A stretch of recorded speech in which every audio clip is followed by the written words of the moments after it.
Greetings. My name is Stan Prager from the Regarp book blog, www.regarp.com. Today's podcast features my review of Wrestling with His Angel, The Political Life of Abraham Lincoln, Volume 2, 1849 to 1856, and All the Powers of the Earth, The Political Life of Abraham Lincoln, Volume 3, 1856 to 1860, by Sidney Blumenthal. On November 6, 1860, Abraham Lincoln was elected the 16th President of the United States, although his name did not appear on the ballot in 10 southern states. Just about 6 weeks later, South Carolina seceded. This information is communicated in only the final few of the more than 600 pages contained in All the Powers of the Earth, The Political Life of Abraham Lincoln, Volume 3, 1856 to 1860, the ambitious third installment in Sidney Blumenthal's projected 5-volume series. But this book, just as the similarly thick ones that preceded it, is burdened neither by unnecessary paragraphs nor even a single gratuitous sentence.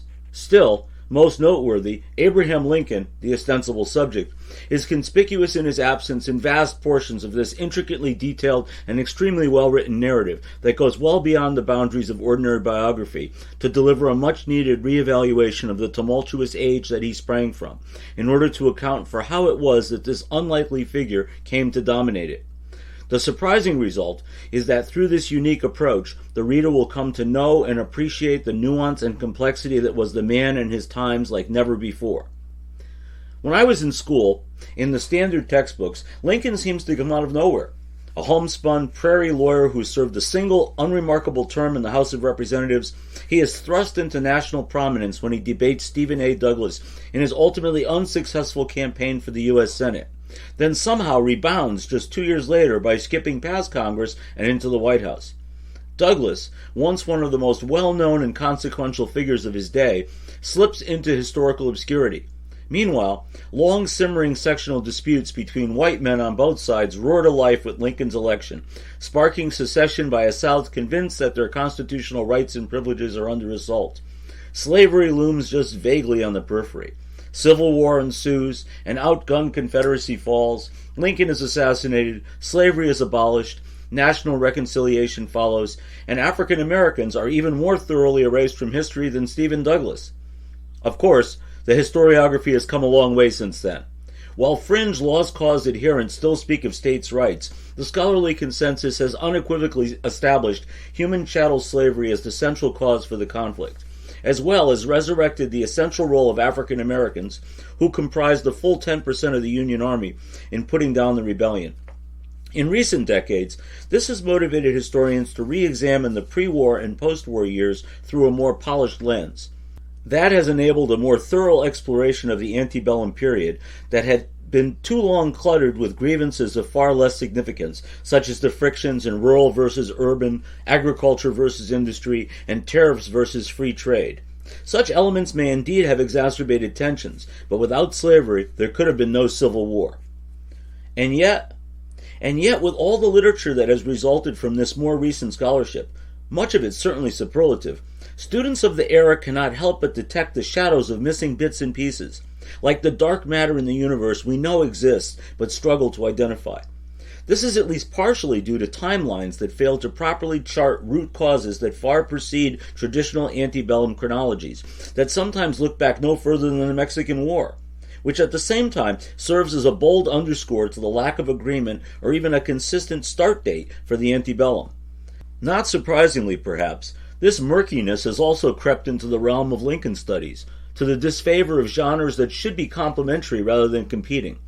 In fact, the trajectory of Lincoln's life and the antebellum are inextricably conjoined, a reality that Sidney Blumenthal brilliantly captures with a revolutionary tactic that chronicles these as a single intertwined narrative that begins with a self-made man, The Political Life of Abraham Lincoln, Volume 1, 1809 to 1849, which I reviewed elsewhere. It is evident that at Lincoln's birth, the slave South already effectively controlled the government, not only by way of a string of chief executives who also happened to be Virginia plantation dynasts, but, of even greater consequence, outsized representation obtained via the Constitution's 3/5 clause. But even then, there were signs that the slave power, pregnant with an exaggerated sense of their own self-importance, a conviction of moral superiority, as well as a ruthless will to dominate, possessed an unquenchable appetite to enlarge their extraordinary political power, to steer the ship of state, frequently enabled by the northern men of southern sympathies then disparaged as doughfaces. Lincoln was 11 at the time of the Missouri Compromise, 23 during the nullification crisis so closely identified with John C. Calhoun, 27 when the first elements of the gag rule in the House so ardently opposed by John Quincy Adams were instituted, 37 at the start of both the Mexican War and his sole term as an Illinois congressman, where he questioned the legitimacy of that conflict. That same year, Stephen A. Douglas, also of Illinois, was elected U.S. Senator. Through it all, the author proves as adept as historian of the United States as he is biographer of Lincoln, who sometimes goes missing for a chapter or more, only summoned when the account calls for him to make an appearance. Some critics have voiced their frustration at Lincoln's own absence for extended portions in what is, after all, his own biography, but they seem to be missing the point. As Blumenthal demonstrates in this and subsequent volumes, it is not only impossible to study Lincoln without surveying the age that he walked the earth, but it turns out that it is equally impossible to analyze the causes of the Civil War, absent an analysis of Lincoln, because he was such a critical figure along the way. Wrestling with His Angel, The Political Life of Abraham Lincoln, Volume 2, 1849 to 1856, picks up where A Self-Made Man leaves off, and that in turn is followed by All the Powers of the Earth. All form a single unbroken narrative of politics and power, something that happens to fit with my growing affinity for political biography, as distinguished by David O. Stewart's George Washington, The Political Rise of America's Founding Father, John Meacham's Thomas Jefferson, The Art of Power, and Franklin D. Roosevelt, A Political Life by Robert Dallek.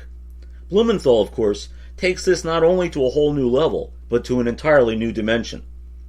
For more recent times, the best of the best in this genre appears in the works by historian Rick Perlstein, author of Nixonland and Reaganland, who also happens to be the guy who recommended Blumenthal to me.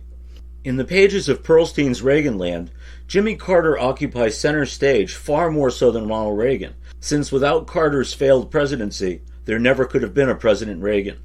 Similarly, Blumenthal cedes a good deal of Lincoln's spotlight to Stephen A. Douglas, Lincoln's longtime rival and the most influential doughface of his time.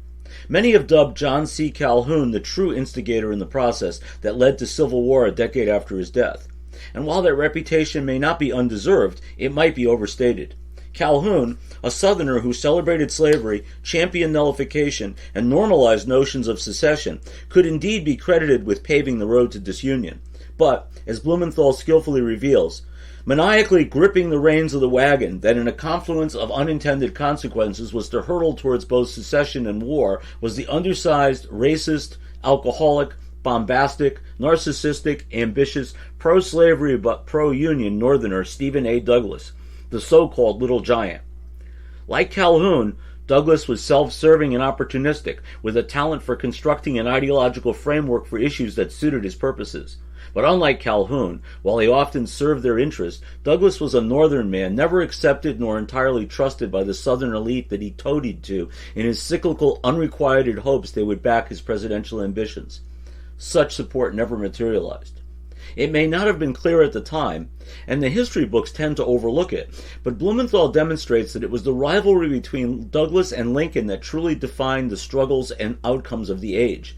It was Douglas who, undeterred by the failed efforts of Henry Clay, shepherded through the Compromise of 1850, which included the Fugitive Slave Act that was such an anathema to the North.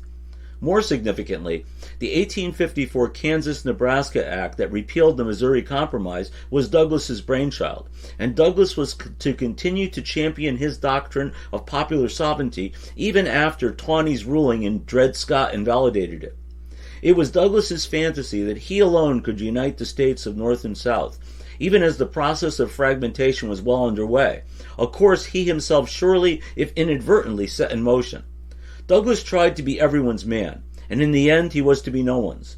Throughout all of this, over many years, Blumenthal argues, Lincoln, out of elective office but hardly a bystander, followed Douglas. Lincoln's election brought secession, but if a sole agent was to be named for fashioning the circumstances that ignited the Civil War, that discredit would surely go to Douglas, not Lincoln. These 2 volumes combined well exceed 1,000 pages, not including copious notes and back matter, so no review can appropriately capture it all, except to say that collectively it represents a magnificent achievement that succeeds in treating the reader to what the living Lincoln was like, while recreating the era that defined him. Indeed, including his first book, I have thus far read nearly 1,600 pages of Blumenthal's Lincoln, and my attention has never wavered. Only Robert Caro, with his Shakespearean multi-volume biography of Lyndon Johnson, has managed to keep my interest as long as Blumenthal. And I can't wait for the next 2 in the series to hit the press. To date, more than 15,000 books have been published about Abraham Lincoln, so there are many to choose from. Still, these from Blumenthal are absolutely required reading. Thank you for joining me for today's podcast. I encourage you to share it in your network. Many more reviews on an eclectic array of fiction and nonfiction books are available at Regarp.com and RegarpBookBlogPod.com. Have a great day.